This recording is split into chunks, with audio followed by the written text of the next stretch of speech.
Bonjour à tous et bienvenue dans cette première correction de l'exercice 1. Alors je vous rappelle l'exercice, donc j'explique l'exercice de la vidéo précédente, mais c'est pas grave, je vais vous expliquer. Alors c'est un jeu, donc l'ordinateur choisit un nombre entre 0 et 100, et nous devons trouver ce nombre. Donc là on va jouer une partie, donc là on va mettre 60 par exemple. Donc voilà, là j'ai en 3 essais, j'ai gagné. Donc là, à la fin, il me dit bravo, vous avez gagné, le nombre secret était 60, et vous avez utilisé 3 essais pour trouver le nombre secret. Donc voilà ce qu'il fallait faire. Alors, il y a plusieurs manières de le faire, donc je vais proposer la mienne. Hein. Je dis pas que c'est la meilleure façon de faire, mais voilà, je vais proposer une solution. Donc on va afficher le code, voilà. Alors, on va décortiquer ce code source ligne par ligne. Alors déjà, on a deux variables. Une variable de type int qui s'appelle tries, alors ça veut dire essai en anglais, voilà. On a une deuxième variable de type bool qui s'appelle gameover. Alors là, ça va servir à savoir si on est encore en jeu ou pas. Et tries, c'est pour calculer les essais, pour savoir en combien d'essais on a trouvé le nombre. Vous voyez notre fonction main, il n'y a pratiquement rien. On a le titre du jeu ici, donc trouver le nombre, c'est la première ligne qui est affichée ici, là, hop, c'est ça en fait.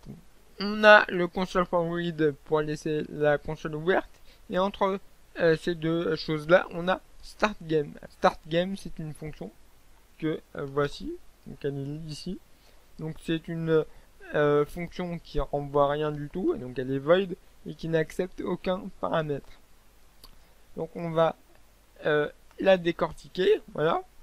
Alors vous voyez que ma variable trees ici, quand je la déclare, elle a aucune valeur. Pareil pour gameover. Quand on appelle la fonction startGame, on met des valeurs à nos variables. Donc trees est égal à 0, donc au début on n'a pas encore joué, donc on n'a aucun essai pour l'instant.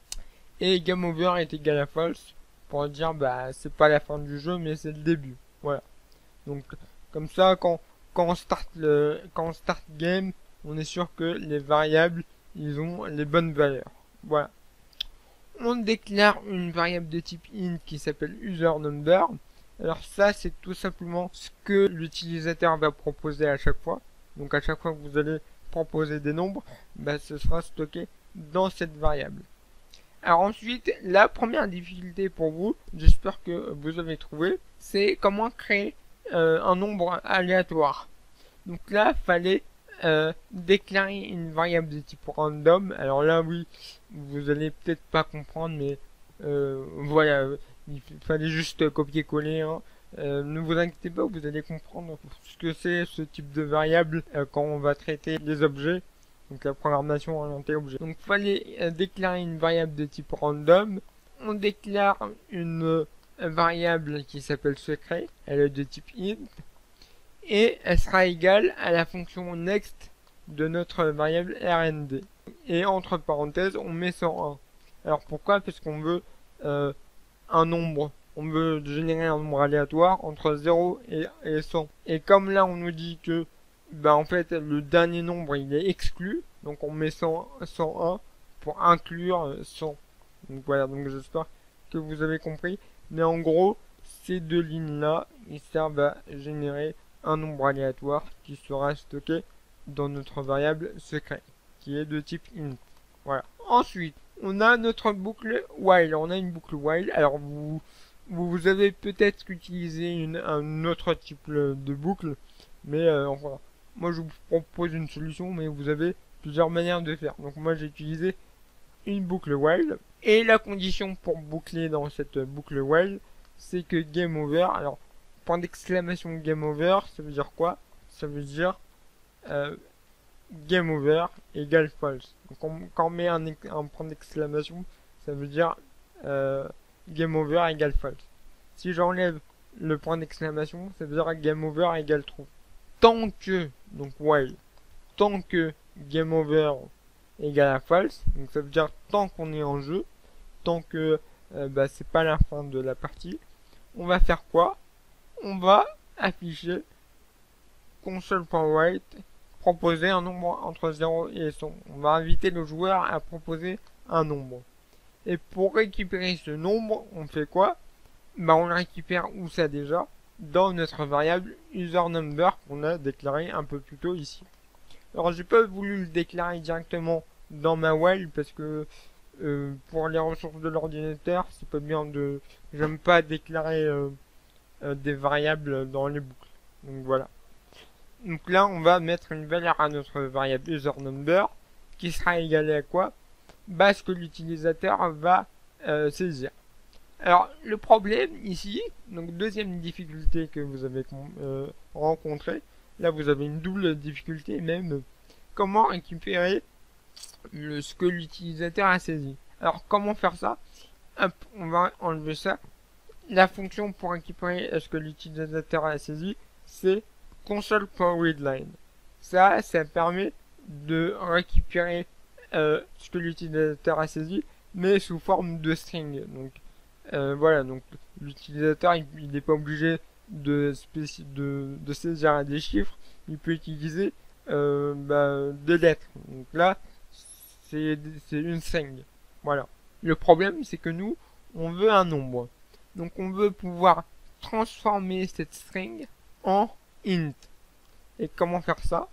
On va utiliser la fonction int.parse. Et entre les parenthèses, on spécifie ce qu'on veut transformer. Donc nous, on veut transformer le résultat de readline en int.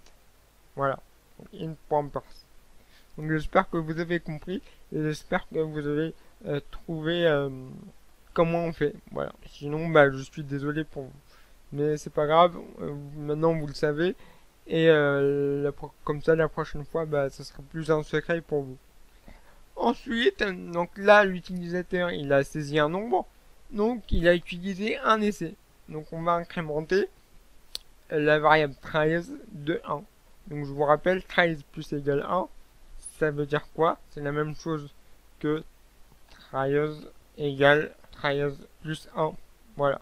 Ensuite, une fois qu'on a augmenté cette variable de 1, on va utiliser une condition pour comparer ce que l'utilisateur nous a proposé avec le vrai nombre secret. Donc là, on utilise la fonction if et on regarde si secret est inférieur à userNumber, donc ce que l'utilisateur a proposé. Si c'est le cas, on affiche dans la console le nombre secret est inférieur à ce que vous avez proposé. Voilà. Si ce n'est pas le cas, si le nombre secret n'est pas inférieur à ce que l'utilisateur a proposé, on va appuyer un else if. Donc là, on va vérifier autre chose.